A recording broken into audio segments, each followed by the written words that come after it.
Welcome to episode 3 of Using a Guided Sharpening System. I'm Eric with two guys in a cooler, and what you're looking at a series of stones ranging from silicon carbide, aluminum oxide, there's natural, we have ceramic, we have diamond matrix, and every single one of these stones all have one thing in common: they all require maintenance. So in today's episode, I'm going to show you how to maintain your stones, some tips and tricks on how to get the most out of your stones so that they wear evenly and they don't dish so fast. And then as a bonus at the end of this video, I'm going to show you how to mount a stone to your plate so that you can save a bundle of money when it comes to replacing your stones. Stone maintenance is all about having a level stone. And as you wear your stones out, you're going to notice you're going to wear them out in a slightly concave fashion. And so what we need to do is determine which stones are concave and which stones are flat. The easiest way to do that is to stack your stones right on top of each other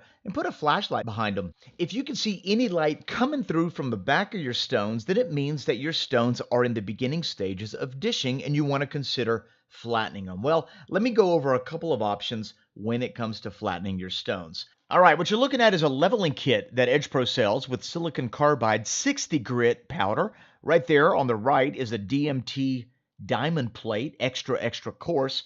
And then this is sandpaper. Simple enough. The black one is silicon carbide. The red one is aluminum oxide. And so what we're going to do is we're going to go over each one of these options. And then at the end of the day, you can determine which one is best for you. I'm going to give you the pros and cons of each, and that way you can make an informed decision. So here is the 60 grit silicon carbide leveling kit. And how it works is basically you put a little bit of silicon carbide on the flat surface, basically about a teaspoon.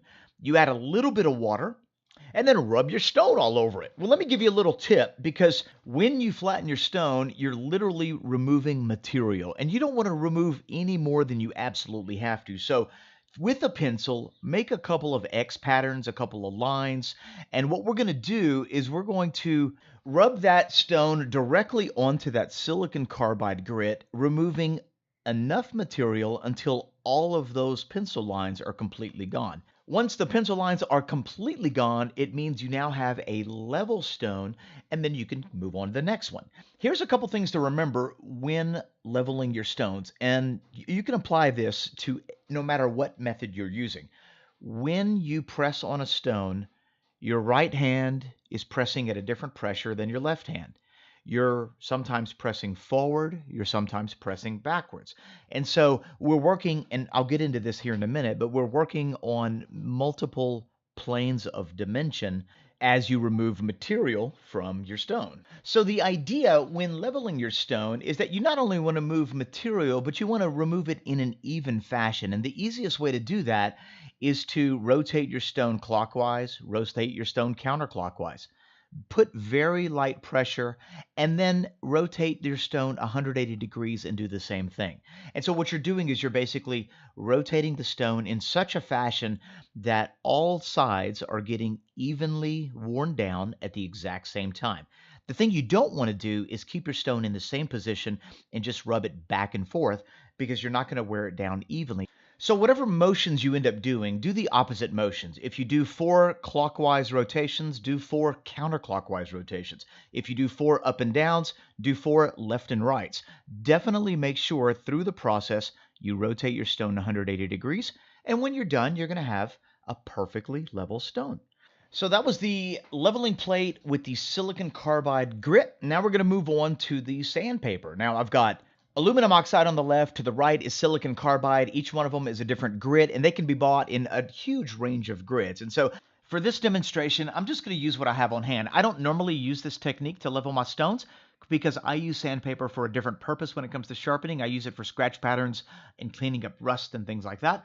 But you definitely want to make sure that the piece of sandpaper that you use is large enough to handle the entire stone. In this case, I'm just using a square. That's what I had on hand. Now remember, make sure your piece is big enough, make sure that it's lower grit than what you're trying to level, add a little bit of water, and on a flat surface, you're going to do the exact same thing. You're going to rotate counterclockwise, clockwise, you're going to go forward, back, you're going to go left and right, and then you're going to rotate your stone 180 degrees. And what this is going to do is this is going to make sure that you level on all sides of your stone. So as you can see, not a problem removing material. I don't particularly use this method because I have a more favored method of leveling my stones, which I'll show you here in a minute, but it's totally an option. And it's a fairly inexpensive option for stone maintenance. Now, the only problem is that you're going to eventually have to continue to replace your sheets. You definitely want to make sure that you wash them and try not to rip them. But as long as they have the grit, you can definitely remove material, and there you go. So the third method of leveling your stone is using a diamond plate. This is the method that I use probably most common. This is a plate from DMT. And all of these options, I'm going to put links in the description box below if you want to check out more information. I like this particular method of leveling my stones probably the most for a lot of different reasons. I like the easeability. I like the versatility of the plate. I like how easy it is to clean up and how easy it is to store. Now, all of those benefits come at a price. It's the most expensive of the options, but it also has the more functionality. And so I can use it also to sharpen knives, to reprofile knives, to do maintenance on knives. So it's not only a leveling plate, it actually has a lot of different functions. So on this same plate, I'm going to put a little bit of water. I'm going to do the exact same motions. I'm going to rotate clockwise. I'm going to rotate counterclockwise. I'm going to go up and down, left and right. I'm going to rotate the stone. And so I'm going to do all those same motions just in a smaller area. And I want to try to make sure that I use up all that with very, very little pressure. Diamonds are incredibly aggressive, and we only want to remove as much material as necessary. And so with just a minimal amount of pressure, you're able to get your stone leveled really fast, and it works out really quick. And so it's for me, one of the easiest options, but that is with aluminum oxide, ceramic, and natural stones. And so now let's look at the diamond matrix, because diamond matrix or any other matrix type stones that are bonded with some kind of resin are going to require maintenance, unlike diamond plates, which don't require maintenance. So if you have a diamond matrix stone, or if you have a resin bond stone from a different manufacturer, you're eventually going to have to dress the stone or flatten the stone, or what they call lap the stone. So here's what we're going to do in order to lap the stone. Well, you definitely don't want to put diamonds on diamonds. So that option is out. And Edge Pro actually sells a diamond matrix leveling kit, which comes with actually a much finer aluminum oxide 240 grit powder. It's like dust. And so that is most definitely an option. A couple things that you need to consider when it comes to the leveling kit is what are you going to do when you're finished leveling your stones? The powder is definitely reusable, but you don't want to mix it with silicon carbide. So you kind of have to have two leveling kits, or you're going to have space to scoop it all up and put it in, which gets kind of messy. So for me, it's not a very practical option, although it's very effective. So if using the level kit is not your jam, let me show you another alternative to level your resin bond diamond stones. And so take your aluminum oxide stone that's already leveled. Now you definitely want to make sure that it's perfectly flat if you choose to use this method. And in a back and forth fashion, rub your resin bonded stone directly on top of your aluminum oxide stone, making sure that you rotate that diamond matrix 180 degrees every few passes, and that way you will have a leveled stone. So there you have it. Couple options to level your diamond matrix or to maintain your diamond matrix. You have the leveling kit from Edge Pro, and then you have already flattened aluminum oxide stones. So that was a before, this is now an after, and there you go. Now, when you're done leveling your stones should look like this. There should be no gaps, and no light should be shining through. So you should level your stones pretty frequently, depending on how often you sharpen. You definitely want to check them, because a level stone is going to give you the absolute best sharpening. Now, let's get into getting the most out of your stones, right? So we've covered stone maintenance, how to level your stones, and now we want to try to figure out what's the absolute best technique in order to get the most out of our stones. Well, obviously, these are completely optional, and they kind of border on the obsessive compulsive. But if you follow this tip or these tips, you're going to get the most out of your stones, and you're going to end up having to do maintenance on them a lot less, meaning you're going to end up having to remove less material every time that you maintenance them. Now, you're still going to maintenance them, but it's going to be less. So what I like to do is I like to put a mark on the top of my stone. Now, this just is an indicator, right? That Sharpie is going to let me know that in this sharpening session, that stone was facing up. And the next time I sharpen, I want to have that mark facing down. And every time I sharpen, I want to alternate where that mark is. And there's a real scientific reason behind it that I'm going to talk about here in a second. But what basically that's going to do is that's going to wear my stone out a little more evenly. Because I want you to consider something. When you sharpen, and we talked about this earlier, you're sharpening on basically an X, a Y, and a Z axis, all right? Your X axis is going to be your left and right. So this is going to be the amount of pressure you put on your stone when you sharpen that leans to the right and leads to the left. Your Y axis is going to be the depth of your stone on the right and on the left. And your Z axis is going to be the length of your stone. And so every single time that you sharpen, you may lean a little to the left, you may lean a little to the right. Your left hand may be putting more pressure than your right hand, depending on which one's stronger. And so your stone is going to wear out differently for everybody based off of how they sharpen. So if you rotate your stone 180 degrees every time you sharpen, your stone's going to wear out pretty evenly. After it's all said and done, though, practice makes perfect when it comes to sharpening because technique plays a large part into the sharpening experience. Another thing to consider when sharpening that will help the life of your stone is to really utilize the entire length of your stone. Now, the Edge Pro Professional makes that really easy because there's a ramp at the very end of it. And this ramp allows you to draw your stone all the way to the very end. And then when you make your swing forward, you end up buffering up against that base, which allows you to use the entire length of your stone. Now, this is going to wear your stone out really evenly, but if you don't have that option, then you can always throw a drill stop collar at the very end of your swing arm. And what this is going to do is it's going to give you an indicator as to where you need to stop. Basically, the swing arm won't pull any further.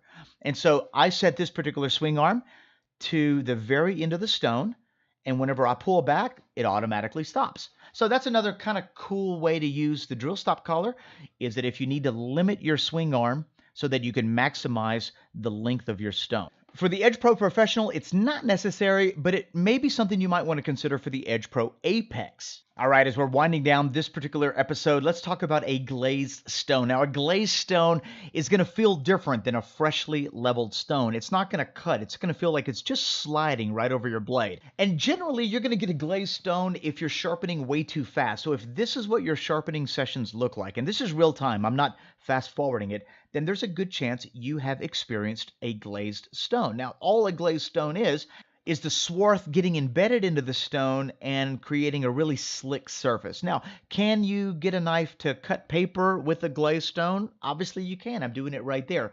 But are you getting the most out of your stone? Are you getting it as sharp as it possibly could? And the answer is no. And so this is what happens. Right now there's a sheen right over my stone. It's very slick. It doesn't cut. And this is how you fix it. You level it.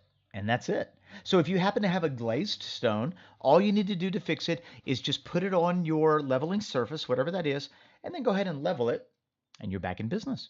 All right, as a bonus, I wanted to talk about how to mount a new stone or how to remount one that fell off. And I know this isn't for everybody, but if this is for you, you're definitely going to be able to save a lot of money. For instance, Edge Pro sells just the stone itself without the blank at about half the cost. So if you're using Edge Pro's aluminum oxide stones, this is a great option. And all you're going to need to do to remove your spent stone, so to speak, is get a torch, like I have here, or you could use your oven or anything like that.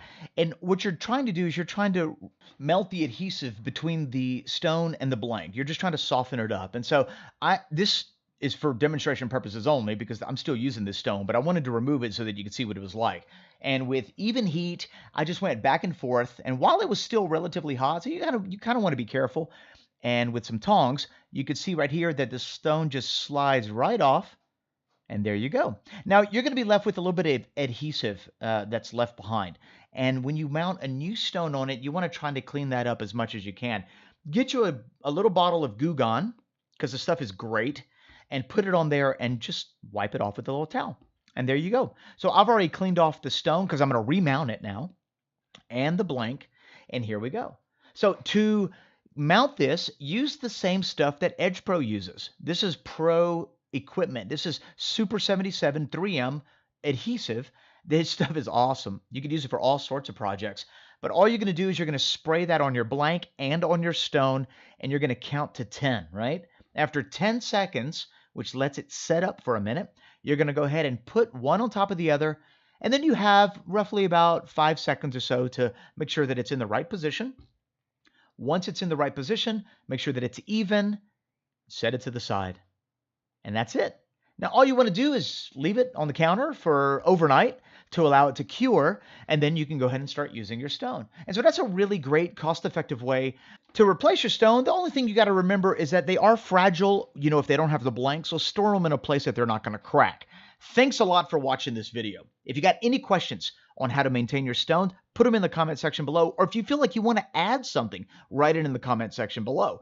Be sure to stay tuned to episode 4, because in episode 4, we're going to be talking about the geometry of sharpening and everything you need to know when it comes to selecting and maintaining the right angle. Thanks a lot. Subscribe if you're new to this channel. Give me a thumbs up if you got something out of this video, and we'll see you in the next episode.